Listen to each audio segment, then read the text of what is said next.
భారత్ విద్యా వ్యవస్థ మరియు ఫిన్లాండ్ విద్యా వ్యవస్థ పూర్తి పరిశోధనాత్మక విశ్లేషణ. Welcome back to TSNS academy. నేను వరప్రసాద్. ఇక్కడ మీకోసం మరో ఆసక్తికరమైన అంశంతో హాజరయ్యాను. మన చిన్నప్పటి నుంచి ఒక చిన్న మాట ఉంది, చదువుకో, మంచి మార్కులు తెచ్చుకో, మంచి ఉద్యోగం వస్తుంది. కానీ నిజంగా మన విద్యా వ్యవస్థ విద్యార్థులు జీవితాలు మెరుగుపరుస్తుందా లేదా కేవలం పరీక్షా యంత్రాలను సృష్టిస్తుందా? ఈ రోజు మనం చర్చించబోయేది చాలా ముఖ్యమైన అంశం. ప్రపంచంలోని అత్యుత్తమ విద్యా సంస్థ పేరుగాంచిన ఫిన్లాండ్ విద్యా వ్యవస్థ మరియు భారత విద్యా వ్యవస్థ పోల్చి మనం ఏం నేర్చుకోవచ్చో తెలుసుకుందాం. ఫిన్లాండ్ హోంవర్క్ దాదాపు ఉండదు, పరీక్షలు చాలా తక్కువ. అయినా వారి విద్యార్థులు ప్రపంచంలోని అగ్రస్థానంలో ఉన్నారు. ఎలా? దానికి మన దేశంలో రోజు బ్యాగుల భారంతో పాఠశాలకు వెళ్తున్న పిల్లలు, మధ్యాహ్నం వరకు స్కూల్, తర్వాత ట్యూషన్స్. విద్యార్థుల మధ్య ఉన్న తేడా ఏమిటి? ఈ వీడియోలో మనం లోతుగా విశ్లేషిద్దాం. రెండు విద్యా వ్యవస్థల మధ్య ప్రాథమిక తేడాలు ఏమిటి? ఫిన్లాండ్ ఎలా విజయవంతమైంది, ప్రపంచంలో నెంబర్ 1 అయింది, మన వ్యవస్థలో ఏ మార్పులు అవసరం, మనం నేర్చుకోవాల్సిన పాఠాలు ఏమిటి? కాబట్టి ఈ వీడియో చివరి వరకు మిస్ చేయకండి, ఎందుకంటే మీకు, మీ పిల్లలకు, సమాజానికి చాలా ముఖ్యమైన సమాచారం. ఒక నిమిషం మిత్రులారా, ఈ వీడియో మీకు ఆసక్తికరంగా ఉందని భావిస్తే లైక్ బటన్ ప్రెస్ చేయండి మరియు విలువైన సమాచారాన్ని 10 మందికి చేరాలంటే షేర్ చేయండి. ఇంకా మా టిఎస్ఎన్ఎస్ అకాడమీ ఛానల్ సబ్స్క్రైబ్ చేయకపోతే సబ్స్క్రైబ్ చేసి బెల్ ఐకాన్ నొక్కండి. మీ ఒక్క సపోర్ట్ తో మరిన్ని అద్భుతమైన వీడియోలు తీసుకురావడానికి మాకు సపోర్ట్ గా ఉంటుంది. ఇప్పుడు మనం మెయిన్ కంటెంట్ లోకి వెళ్దాం. భారత విద్యా వ్యవస్థ ప్రస్తుత పరిస్థితి. చారిత్రక నేపథ్యం.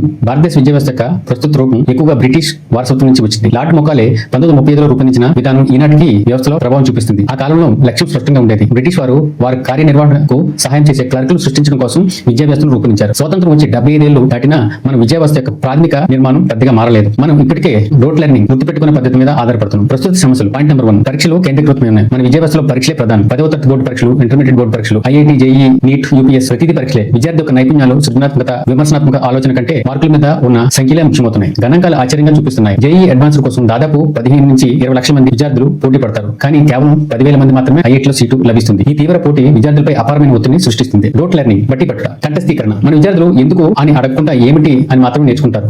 ఒకటి మాత్రం ఒక సూత్రం ఎందుకు పనిచేస్తుందో తెలియకుండానే దాన్ని గుర్తుపెట్టుకుని పరీక్షలో రాస్తారు. ఇది నిజమైన అవగాహనకు అడ్డంకిగా మారింది. ఉదాహరణకు గణిత శాస్త్రంలో పైథాగరస్ సిద్ధాంతం A² + B² = C² అని వేలాది మంది విద్యార్థులు గుర్తుపెట్టుకుని రాస్తారు. కానీ అది ఎందుకు వర్తిస్తుందో, దాని వెనుకున్న తర్కం ఏమిటి, చాలా తక్కువ మందికి అవగాహన చేసుకుంటారు. పాయింట్ నెంబర్ 2, భారీ పాఠ్యాంశాలు మరియు ఒత్తిడి. ఒక భారతీయ విద్యార్థి రోజు కనీసం 8 నుంచి 10 గంటలు చదువుతాడు. పాఠశాలలో హోంవర్క్, ట్యూషన్ కలిపి వారు బ్యాగుల భారం 5 నుంచి 7 కేజీల వరకు ఉంటుంది. వరల్డ్ హెల్త్ ఆర్గనైజేషన్ రిపోర్ట్ ప్రకారం పిల్లల బ్యాగులు వారి శరీర బరువులో 10% కంటే ఎక్కువ ఉండకూడదు. కానీ భారతదేశంలో చాలా చోట్ల 15 నుంచి 20% వరకు ఉంటుంది. సృజనాత్మకత లేకపోవడం. కళలు, సంగీతం, క్రీడలు అన్ని అదనపు కార్యకలాపాలుగా పరిగణించబడతాయి. విద్యార్థులు సృజనాత్మకతను ప్రోత్సహించే బదులు వారిని ఒక అచ్చులో పోయడానికి ప్రయత్నిస్తుంటాం. ఉపాధ్యాయుల నాణ్యత మరియు శిక్షణ. చాలా మంది ఉపాధ్యాయులకు తగిన శిక్షణ లేదు. వారు పాతకాలపు పద్ధతులను అనుసరించే విద్యను నేర్పుతున్నారు. ఆధునిక బోధన పద్ధతులు, మనోవిజ్ఞానం, కమ్యూనికేషన్ స్కిల్స్ పిల్లల అభివృద్ధి గురించి తగిన అవగాహన లేకపోవడం వల్ల పెద్ద సమస్య మారింది. అసమానతలు. గ్రామీణ మరియు పట్టణ ప్రాంతాల మధ్య, ప్రభుత్వం మరియు ప్రైవేట్ పాఠశాల మధ్య అంతరం చాలా అయింది. నాణ్యమైన విద్య ధనికులకు మాత్రమే అందుబాటులో ఉంటుంది. ఇప్పుడు ఫిన్లాండ్ విద్యా వ్యవస్థ గురించి చూద్దాం. ఫిన్లాండ్ ఎలా మారిపోయింది? 1970 వరకు ఫిన్లాండ్ విద్యా వ్యవస్థ కూడా సగటు స్థాయిలో ఉండేది. 1970లో వారు సమగ్ర సంస్కరణ చేపట్టారు. 2000 నాటికి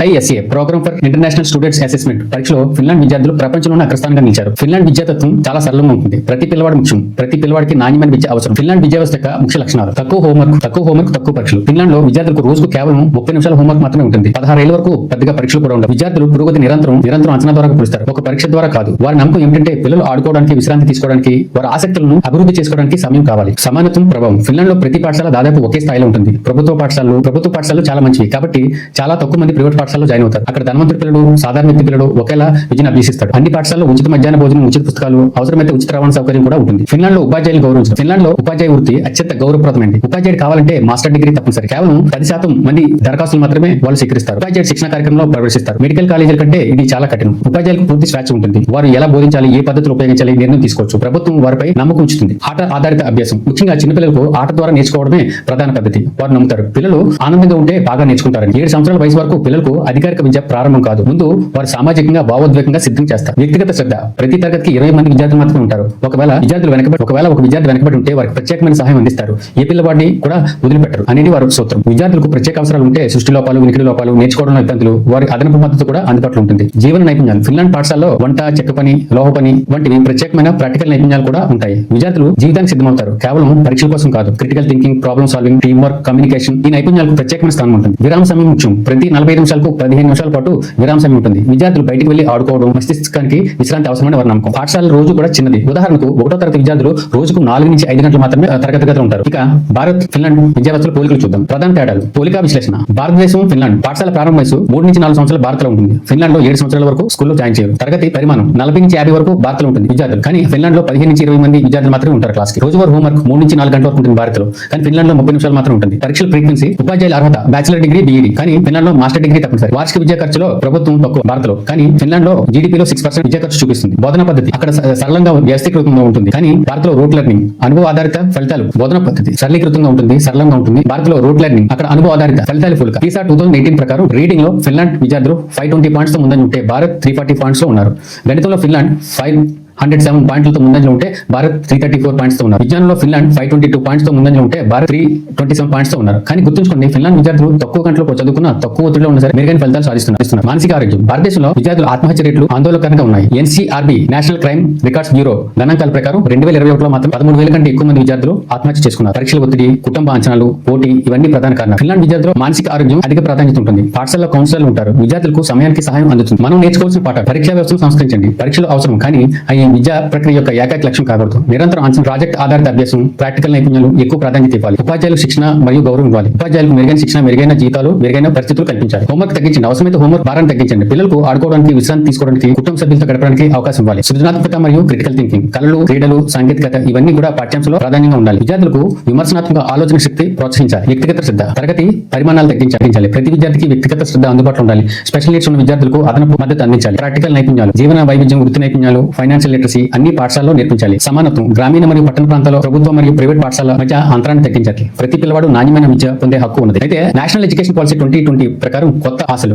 భారత ప్రభుత్వం 2020లో కొత్తగా జాతీయ విద్యా విధానాన్ని ప్రవేశపెట్టింది. అది కొన్ని సానుకూల మార్పులు సూచిస్తుంది. ప్రాథమిక మార్పులు 10+2 వ్యాసం 5+3+3+4 నిర్మాణంగా మార్చడం, మాతృభాష మాధ్యమంలో విద్యకు ప్రాధాన్యత, బోర్డు పరీక్షల ఒత్తిడిని తగ్గించడం, బహుభాష విధానం, వృత్తి విద్యకు ప్రాధాన్యత ఇవ్వడం, సృజనాత్మకత మరియు క్రిటికల్ థింకింగ్ ప్రాధాన్యత. అయితే ఇందులో సవాలు లేకపోలేదు. అమలు చాలా నెమ్మదిగా జరుగుతుంది. నిధుల కొరత, మౌలిక సదుపాయాలు, సమస్యలు, ఉపాధ్యాయుల శిక్షణ అవసరం. నేషనల్ ఎడ్యుకేషన్ పాలసీ 2020 నుంచి ప్రారంభం, కానీ దీన్ని సక్రమంగా అమలు చేయడం కూడా అంత సవాలుగా ఉంది. తల్లిదండ్రులు మరియు విద్యార్థులకు సూచనలు. తల్లిదండ్రులు మార్కులపై మాత్రమే దృష్టి పెట్టండి. మీ పిల్లల సమగ్ర అభివృద్ధిపై దృష్టి పెట్టండి. వారి ఆసక్తులను గుర్తించి సామర్థ్యాలను గుర్తించండి. వారిని ప్రోత్సహించండి. పోల్చకండి. ప్రతి పిల్లవాడికి ప్రత్యేకమైనటువంటి శైలి ఉంటుంది. మీ పిల్లలు ఇతరులతో పోల్చి వారిని ఆత్మవిశ్వాసాన్ని దెబ్బతీయకండి. ఆట మరియు విశ్రాంతికి సమయం ఇవ్వండి. పిల్లలకు ఆడుకోవడానికి, విశ్రాంతి తీసుకోవడానికి అత్యవసరం. వారి ట్యూషన్ల మీద ట్యూషన్లకు పంపించి వారిని మానసికంగా ఇబ్బంది పెట్టకండి. మానసిక ఆరోగ్యం ప్రాధాన్యం. మీ పిల్లలకు మానసికంగా, శారీరకంగా ఆరోగ్యం ముఖ్యం. వారి ఒత్తిడిలో ఉన్నారా గమనించి వారితో మాట్లాడండి.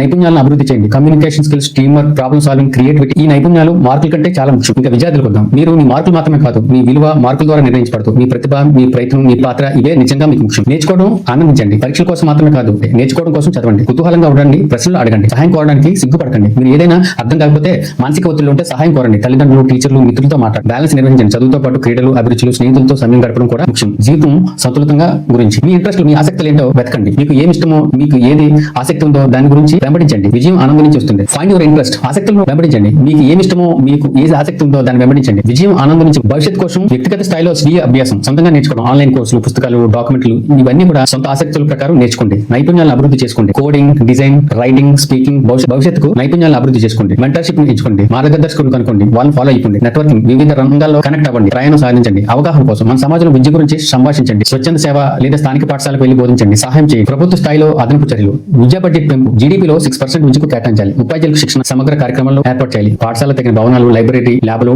టెక్నాలజీ, డిజిటల్ విద్యకు మద్దతు. మార్పు సాధ్యం, కానీ సంకల్పం అవసరం. సాంకేతిక విద్య 21వ శతాబ్దంలో విద్య సాంకేతిక కీలక పాత్ర పోషిస్తుంది. అనుకూలమైన అంశాలు, ఆన్లైన్ కోర్సులు, ఎవరైనా ఎక్కడి నుంచైనా నేర్చుకోవచ్చు. AI ఆధారిత అభ్యాసం ప్రతి విద్యార్థికి అనుకూలంగా ఉంటుంది. ఇంటరాక్టివ్ గేమ్స్, గ్లోబల్ కనెక్షన్, ప్రపంచవ్యాప్తంగా విద్యార్థులు టీచర్లతో కనెక్ట్ అవ్వచ్చు. సవాళ్ళు, డిజిటల్ డివైజులు అందరికీ అందుబాటులో లేవు. ఇంటర్నెట్ పరికరాలు అందుబాటులో లేవు. స్క్రీన్ టైం ఎక్కువ. స్క్రీన్ టైం ఆరోగ్యానికి హానికరం. మానవ సంబంధం, టెక్నాలజీ టీచర్ విద్యార్థి బంధాన్ని వేరు చేయలేదు. డిస్ట్రాక్షన్, గేమ్స్, సోషల్ మీడియా దృష్టి మరల్చవచ్చు. సాంకేతికత ఒక సాధనం, పరిష్కారం మాత్రం కాదు. దాన్ని జాగ్రత్తగా, బాధ్యతాయుతంగా ఉపయోగించాలి. ముగింపు, భారతదేశంలో 1.4 బిలియన్ జనాభా ఉంది. అందులో 250 మిలియన్ల మంది విద్యార్థులు. మన విద్యా వ్యవస్థను మార్చడం సులభమైన పని కాదు, కానీ అసాధ్యం కూడా కాదు. మార్పు కోసం కావాల్సింది రాజకీయ సంకల్పం. విద్యను అన్ని రాజకీయ పార్టీలు ప్రధాన ప్రాధాన్యతగా తీసుకోవాలి. నిధులు విద్యకు తగినంత బడ్జెట్ లో కేటాయించాలి. సామాజిక సమానత్వం, మార్పుపై దృష్టి పెట్టాలి. మన దృష్టి మార్చుకోవాలి. వ్యవస్థాగత మార్పులు, పాఠ్యాంశాల బోధన పద్ధతులు, మూల్యాంకనం అన్ని మారాలి. కాలపరిమితి, రాత్రికి రాత్రే అన్ని జరిగిపోవు. దశల వారీగా నిరంతర ప్రక్రియ. మనకలా ఒక రోజు భారత విద్యార్థులు ఫిన్లాండ్ విద్యార్థుల తక్కువ ఒత్తిడితో ఆనందంతో నిజమైన ఎక్కువ ఆనందంతో నిజమైన అవగాహన, సృజనాత్మకతతో జీవన నైపుణ్యాన్ని నేర్చుకోగలరు. వారి పూర్తి సామర్థ్యాన్ని చేరుకోగలరు. విద్య కేవలం ఉద్యోగం కోసం కాదు, జీవితాన్ని గడపడం కోసం, సమాజానికి సహకరించడం కోసం, ప్రపంచాన్ని మెరుగైన ప్రదేశంగా మార్చడం కోసం. ఈ విద్యను అందరికీ అందించడం మన బాధ్యత. విద్య అనేది భవిష్యత్తుకు తయారు చేసే ఒక పాస్పోర్ట్ లాంటిది. ఈ పాస్పోర్ట్ ప్రతి భారతీయ పిల్లవాడి చేతిలో ఉండాలన్నది బలమైన కోరిక. మిత్రులారా, ఈ రోజు మనం చూసాం కదా, రెండు విభిన్న వ్యవస్థల మధ్య, ఒకటి పరీక్షల మీద, ఒకటి మార్కుల మీద కేంద్రీకృతమైంది, మరొకటి సంపూర్ణ అభివృద్ధి మీద దృష్టి పెట్టించింది. ఫిన్లాండ్ మనకు నేర్పింది విద్య అనేది పోటీ కాదు, అభివృద్ధి. మార్కులు కాదు, అవగాహన. ఒత్తిడి కాదు, ఆనందం. మనం కూడా మారాలి, మన పిల్లల కోసం, మన భవిష్యత్తు కోసం. వీడియో నీకు నచ్చిందా? మీ ఆలోచనలు ఏమిటి? కామెంట్స్ రూపంలో తెలియజేయండి. గుర్తుంచుకోండి, లైక్ చేసి మీ మద్దతు తెలియజేయండి. షేర్ చేసి మీ సందేశాన్ని 10 మందికి పంపించండి. సబ్స్క్రైబ్ చేసి బెల్ ఐకాన్ ప్రెస్ చేయండి. ఇలాంటి విలువైన కంటెంట్ కోసం తదుపరి వీడియోలో మరో ఆసక్తికరమైన విద్య సంబంధించిన అంశంతో కలుద్దాం. మనందరం కలిసి ప్రయత్నిస్తే ఒకరోజు ప్రపంచ స్థాయిలో నిలబడగలం. వరప్రసాద్ మిమ్మల్ని త్వరలో మరో ఆసక్తికరమైన అంశంతో కలుసుకుందాం. Until then, Varaprasad signing off. జై హింద్, జై భారత్.